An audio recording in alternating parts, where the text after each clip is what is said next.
우리가 호세아 2장을 들어서면서 호세아 2장 2절부터 13절까지의 그 내용에서는요, 영적으로 깊은 음행에 빠져 있던 이스라엘 백성들을 향해서 하나님의 심판, 엄중한 하나님의 심판이 선언되고 있었습니다. 물론 음란한 고멜의 모습을 통해서 선언되는 것이었습니다.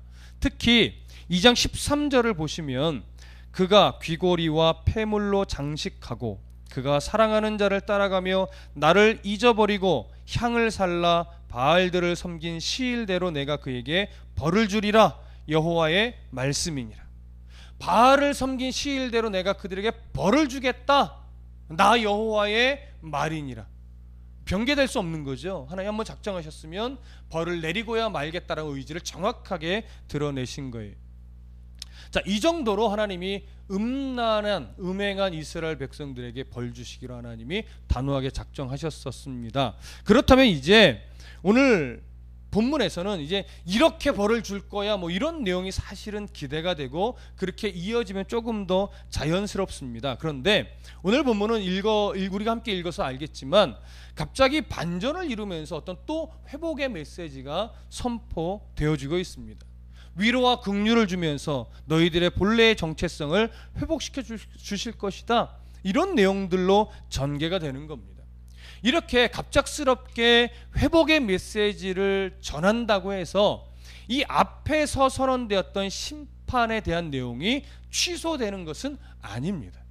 분명히 받아야 될 심판은 받고 그 이후에, 그 징계 이후에 이제 회복의 길로 하나님이 이끌어 가실 거다, 이 얘기를 하는 거예요. 그러니까 이 심판이 결국은 뭐예요? 징계하여 버리기 위함이 아니라 회복을 위한 심판이라는 것이 여기서 우리 앞에 드러나는 것이죠. 이러한 내용들을 우리는 본문을 통해서 조금 더 자세하게 살펴볼 것입니다. 14절 다 같이 읽어보겠습니다. 시작. 그러므로 보라, 내가 그를 타일러 거친 들로 데리고 가서 말로 위로하고, 자, 그러므로라는 어떤 접속사로 지금 연결을 하고 있습니다. 사실은 우리의 뉘앙스라면 앞에서 바알을 섬긴 시일대로 내가 그에게 벌을 주리라 여호와의 말씀이니라, 그러므로 어떻게 되나 봐라, 사실 이렇게 연결돼야 우리말 접속사 여감으로는 더 자연스럽습니다. 그러나 이것은 그런 식의 어떤 앞에 원인이 있고 뒤에 결과를 나타내는 접속사의 의미가 아니라 앞에서 바알을 섬긴 시일대로 내가 벌을 주리라, 그렇게 벌을 받고 난 이후에를 이야기를 하는 접속사예요. 무슨 말씀 이해되시죠? 그러니까 바알을 섬긴 시일대로 심판을 받은 이유를 말하는 거니까 이 심판이 실행된 이후에 이제 회복의 길로 들어갈 것이다, 이런 의미로 말하자면 연결이 되는 거예요. 실제로 우리가 알고 있다시피 북이스라엘은 BC 몇 년에 멸망했죠? 제가 여러 번 반복했었는데 BC 722년이에요. 그때 북이스라엘은 아수르에 의해 멸망당해서 이곳저곳 포로로 끌려갑니다. 물론 소수가 이스라엘 지경에 남아있기는 했지만 많은 수가 포로로 끌려갔지요. 그렇다면 지금 이 아수르에 의해 이스라엘이 BC 722년에 멸망한 것은 오늘 13절에서 말하고 있는 바알을 섬긴 시일대로 내가 그에게 벌을 주리라 한 그 벌의 시작점일 거예요. 무슨 말씀 이해되십니까? 심판이 시작이 된 것이죠.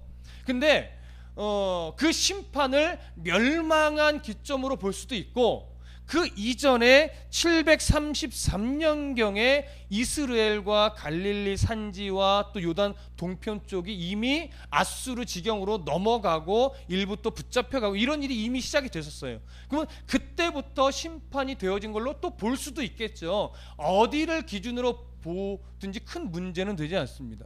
그런데 그런 북이스라엘이 우상을 섬기며 여러 우상들로 인해서 영적 음행, 종교적 혼합주의에 빠진 것은 언제부터 시작이에요? 북이스라엘이 세워진 사실은 그때부터예요. 그러면 북이스라엘이 세워진 그때가 언제냐면 BC 536년이에요. 그렇다면 오늘 13절에서 말하고 있는 바알을 섬긴 시일은 대략 몇 년일까요? 멸망한 시점 BC 722년을 기준으로 본다면 대략 209년 만에, 우상을 섬긴 지 209년 만에 심판을 받은 것이 되고, 그 이전에 BC 733년에 여러 지경을 빼앗기고 또 붙잡혀간 그때, 아직은 멸망하기 전이지만 그 계속 공격을 당하던 그때를 기준으로 본다면 대략 우상을 섬긴 지 198년 만에 심판이 시작된 것이라고 우리가 볼 수도 있는 겁니다. 그러니까 이것이 그냥 어떤 역사 속에 드러난 바알을 섬긴 시일로 본다면, 그렇다면 이스라엘이 북이스라엘이 멸망하고 포로로 끌려간 이후에 포로의 현장에서 수많은 고통을 받았을 텐데, 언제부터 포로로 돌아오는 귀환의 역사가 일어나냐면 대략 BC 536년경부터 말하자면 이스라엘 지형으로 귀환하기 시작하는데 대략 3차에 걸친 포로 귀환 시절들이 있어요. 그러니까 536년경부터 귀환이 시작됐다면 대략 심판을 받은 지 몇 년 만에 돌아오기 시작한 거냐면 대략 186년 만에 포로의 시기에서 귀환하게 됐다는 결과가 나와요. 그러면 대략 정확하게 맞아떨어지는 것은 아니지만 역사의 흔적 안에서는 바알을 섬긴 시일대로 심판을 받고, 심판을 다 받은 후에 뭐가 시작이 돼요? 회복이 시작이 되는 것. 이런 것을 역사 속에서 우리가 어느 정도는 볼 수 있는 거예요. 그러니까 1차적으로는 역사 속에서 이렇게 포로 귀환의 시절들이 일어난 것을 오늘 본문에서 14절에서부터 말하고 있는 회복의 시작으로 보게 됩니다. 그러나 궁극적으로는 이렇게 회복이 되는 것이 누구로부터 말미암아요? 바로 예수 그리스도의 탄생, 그리고 그의 사역과 십자가 사건, 이것으로 말미암아 진정한 회복은 시작이 되는 겁니다. 그리고 그 진정한 회복의 완성은 언제 돼요? 예수 그리스도께서 재림하실 그때 비로소 완성되는 거예요. 그러니까 십자가 사건이 성취했다면 재림의 사건은 완성이에요. 그래서 영원한 회복의 기간으로 들어가는 거죠. 우리가 그런 것들을 이 구절에서 그러므로라는 단어 하나만 가지고도 우리가 보게 됩니다. 조금 더 자세하게 보시죠. 이어지는 내용을 보면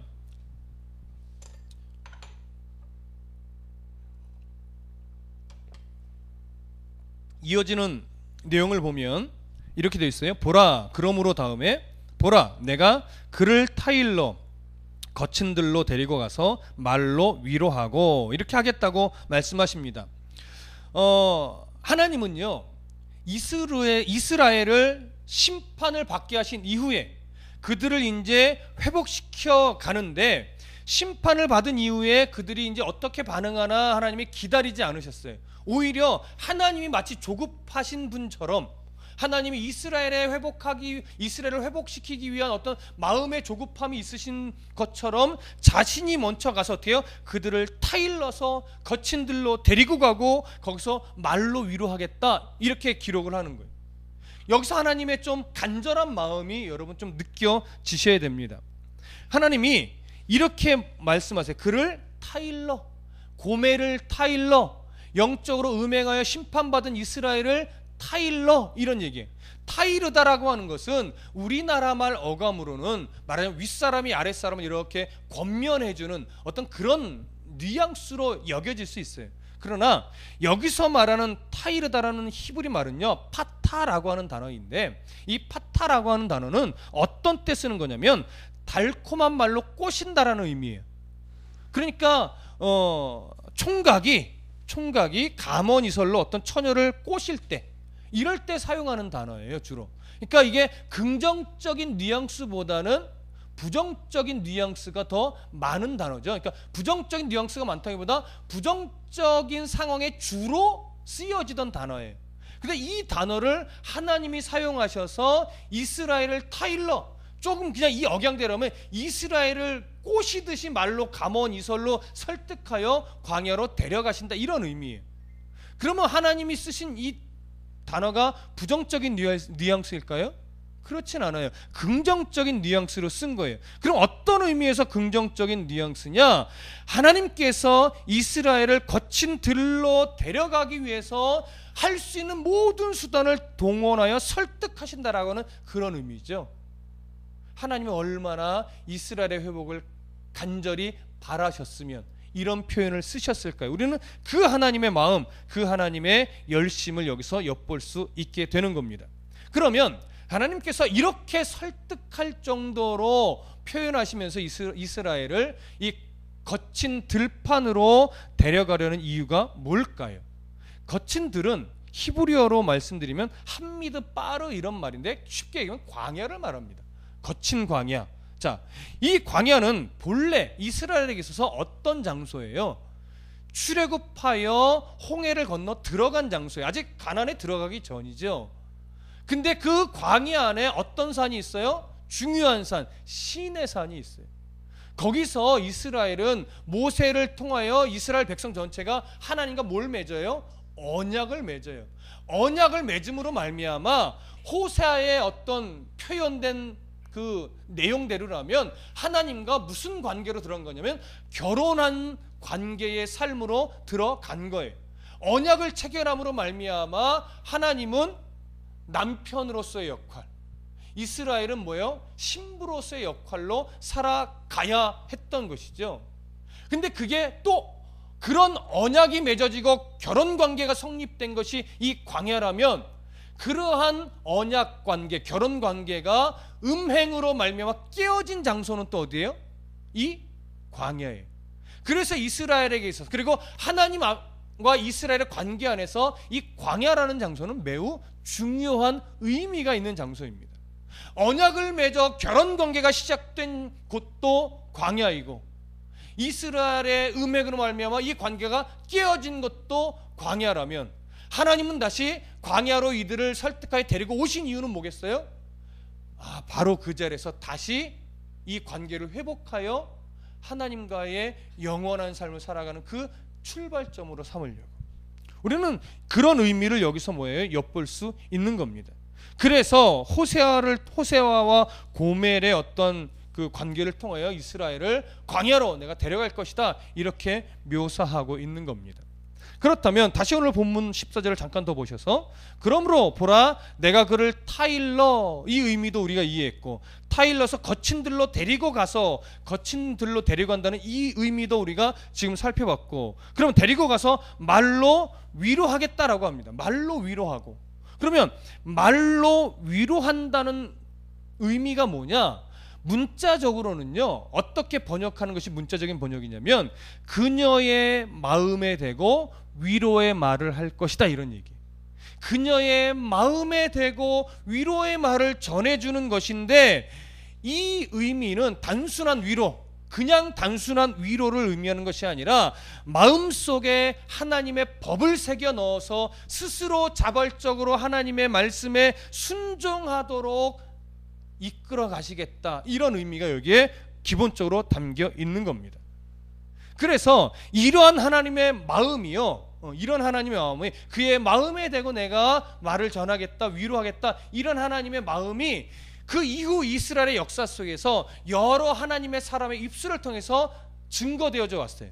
특히 이사야 선지자는요, 이사야 57장에서 어떤 표현을 했었냐면 하나님께서 언젠가는 이스라엘의 마음을 치유하실 것이다 이렇게 예언했었습니다.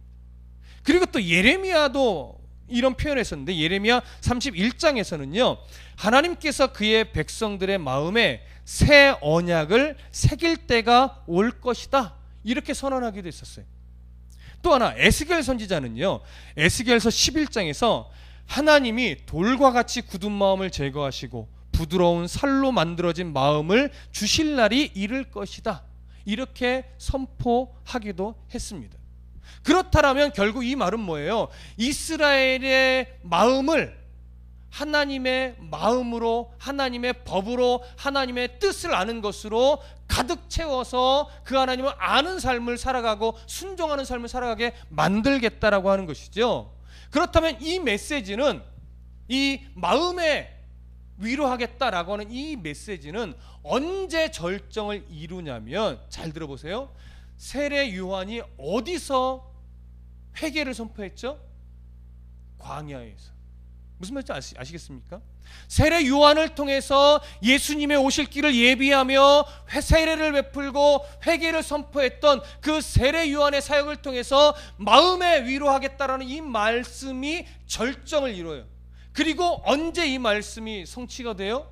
예수 그리스도께서 세례 요한에게 세례를 받으시고 비로소 사역을 시작하시며 십자가에 달려 죽으시고 부활하시는 사건을 통해서 이 말씀이 성취되는 겁니다.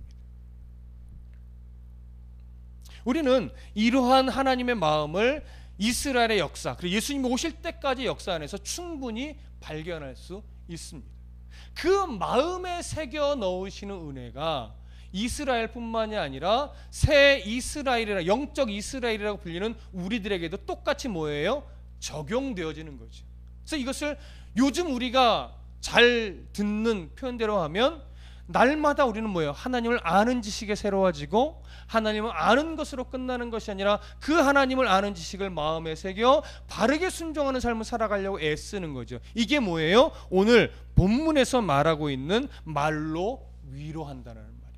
우리들의 마음에 하나님의 말씀을, 하나님의 뜻을 새겨 넣어주신다라고 하는 말씀의 의미가 되는 겁니다. 자, 그럼 조금 더 나가보시죠. 15절 함께 읽어봅니다. 15절 시작. 거기서 비로소 그의 포도원을 그에게 주고 악을 골짜기로 소망의 문을 삼아 주리니 그가 거기서 응대하기를 어렸을 때와 애굽 땅에서 올라오던 날과 같이 하리라. 자, 여기 보시면 거기서 비로소, 여기 거기는 어디예요? 광야죠. 그렇죠? 거기서 비로소 그의 포도원을 그에게 주겠다 이렇게 말합니다. 거친 들에서 비로소 포도원을 주겠다라고 하는 것인데, 포도원이라고 하는 것은 이스라엘에게 있어서 사실은 기쁨의 원천이에요. 풍요의 원천을 상징하지요. 그렇기 때문에 이 포도원을 주겠다라고 하는 것은 무슨 말이냐면, 이스라엘에게 진정한 기쁨의 원천을 회복하겠다라고 하는 거예요. 여러분, 오늘날 우리에게 진짜 기쁨의 원천은 뭡니까? 하나님의 말씀이지요. 예수 그리스도 그 십자가의 은혜가 우리 안에 진짜 기쁨의 원천이지요. 그걸 회복해 주시겠다라고 하는 거예요. 그러니까 죄에 대한 심판을 분명하게 받고 나서 그 다음에 마음에 새겨 놓으시는 하나님의 은혜를 통해 회복하게 된 이후에 그 다음에 뭐예요? 기쁨의 원천을 주시겠다라고 하는 거예요. 그렇기 때문에 하나님이 데려가신 이 거친들, 광야는요, 목적지가 아니라 새로운 삶의 시작점인 겁니다. 이 말 무슨 말인지 아시겠어요? 오늘날 우리들에게로 이것을 다시 적용해 보면, 예수 그리스도를 믿어 구원의 백성 된 것은 우리가 신앙의 삶을 살아가는 목적지입니까? 출발점입니까? 출발점이에요. 우리가 예수 그리스도로 말미암아 구원에 이르렀다, 그러니까 끝났다, 이게 아니라는 거예요. 예수를 믿어 구원의 백성 된 것은 이제 하나님의 자녀로서 하나님 나라의 소망을 갖고 살아가게 하는 뭐예요? 시작점이요, 출발점인 거예요. 그래서 신앙의 삶이란 것은 예수 그리스도를 믿음으로 말미암아 비로소 그때부터 시작하는 거예요. 아, 구원받았어, 다 끝났어, 이게 아니라는 거죠. 우리는 그 사실을 정확하게 아셔야 됩니다.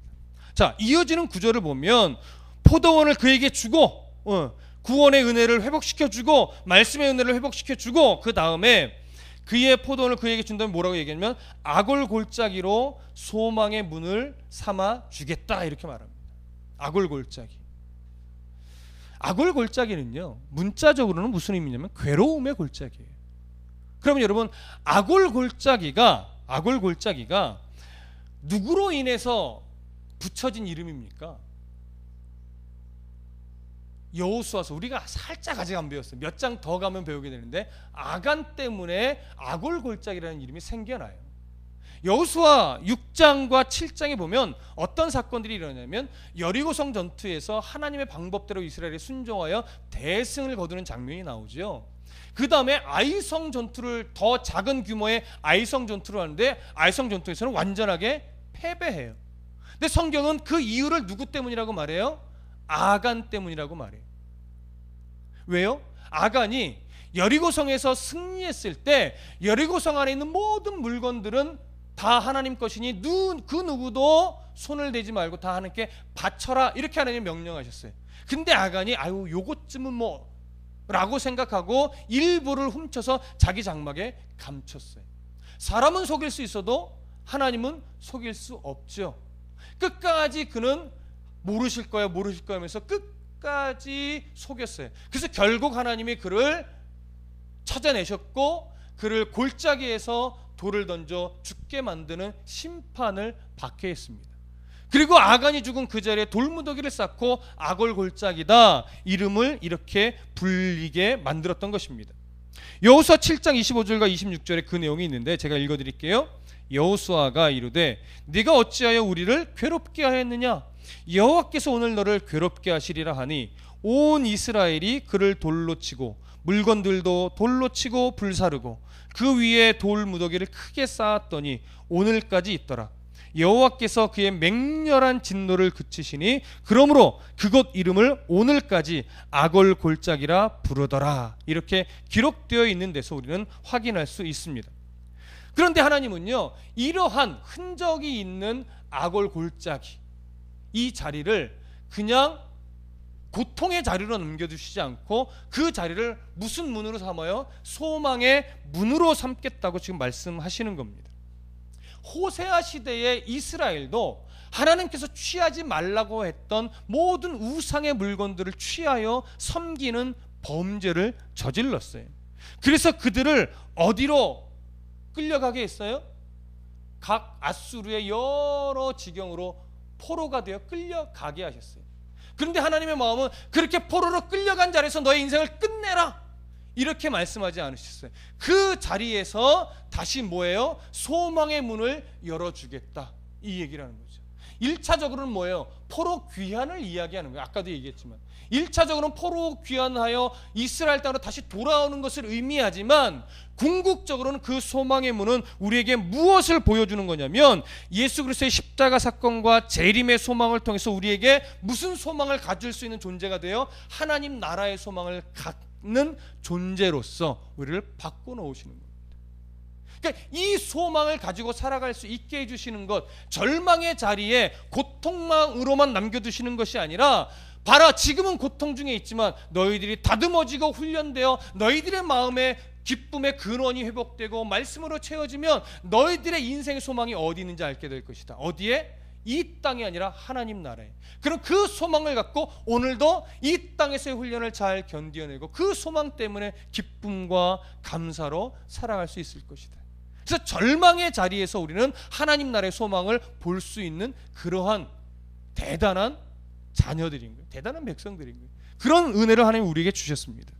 이어지는 구절 보세요. 아골 골짜기로 소망의 문을 삼아 주리니 그가 거기서 응대하기를 어렸을 때와 애굽 땅에서 올라오던 날같이 하리라. 어렸을 때와 애굽 땅에서 올라오던 날과 같이 하리라. 이 말씀이 무슨 말씀이에요? 결국 이스라엘이 애굽에서 노예 생활하면서 하나님을 부르짖었을 때 하나님이 그들을 애굽에서 어떻게 해요? 이끌어 내셨던 것처럼, 그리고 광야에서 40년의 세월을 보내면서 우상 숭배로 인해 하나님 앞에 때로는 심판을 받고 하나님의 때로는 징계를 받고 그렇게 40여 년을 훈련받았지만 결국 광야에서 인생이 그냥 끝나는 것이 아니라 결국은 그들을 하나님께서 인도하여 언약의 땅으로, 약속의 땅으로 들여 보내셨던 것처럼 우리들에게 이 하나님 나라의 소망을 잃어버리지 않고 끝까지 이 소망 갖고 살아갈 수 있도록 하나님이 어떻게 하시겠다? 이끌어 주시겠다. 이런 소망의 메시지를 지금 주고 있는 것입니다. 그러면 오늘날 이 소망의 문으로 들어갈 수 있는 자는 누구일까요? 먼저 자신이 내가 아간처럼 참 죽어마땅한 죄인이구나 이 사실을 먼저 아는 자입니다. 아니 어떻게 보면 인정하는 자죠. 내가 스스로 안다기보다 하나님이 너는 참으로 어쩔 수 없는 죄인이야. 아담의 후손으로서 너는 죄의 후손으로 태어난 어쩔 수 없는 죄인이야 라고 하는 것을 일깨워 주시고 들려주실 때 그렇구나, 내가 정말 어쩔 수 없는 죄인이구나, 이걸 인정하게 되는 사람을 말하는 거예요. 세상 돌아보십시오. 이 사실을 인정하지 못하는 사람 수없이 많습니다. 내가 왜 죄인이야? 왜 맨날 나한테 죄인이라고 그래? 내가 얼마나 세상을 성실하고 정직하게 살았는데. 그러나 지금 여기서 말하는 죄의 문제는 정직하냐 성실하냐 이런 차원의 죄를 말하는 것이 아니라는 것, 우리는 너무나 잘 알고 있습니다. 그러니까 이것이 믿음으로 수용된다는 것이 쉬운 일이 아니란 말이에요. 그래서 우리가 하나님 나라의 소망을 품는다는 것은요, 이런 은혜, 내가 죄인임을 인정할 수 있는 은혜를 받은 자여야 돼요. 이렇게 이것을 인정함으로 말미암아 이제 어떤 은혜를 덧입어요? 예수 그리스도의 보혈의 은혜를 덧입는 자가 될 때 비로소 우리는 그 소망의 문으로 들어갈 수 있고 우리의 삶이 하나님 나라의 소망으로 가득 찰 수 있는 겁니다.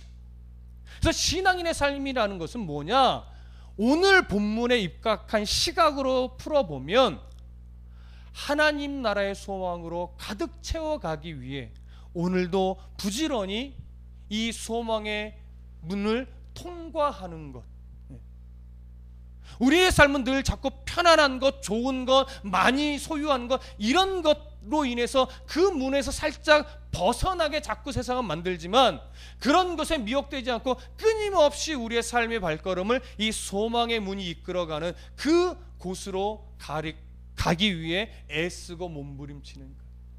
이런 삶이 바로 신앙인의 삶이라고 오늘 본문에 입각하여 설명할 수 있을 것입니다. 여러분, 이렇게 하나님 나라의 소망으로 가득 차야 될 나의 마음에 그 하나님 나라의 소망이 아닌 세상의 엉뚱한 것에 대한 소망으로 자리를 뺏기지 않는 우리의 삶이 되어야 합니다.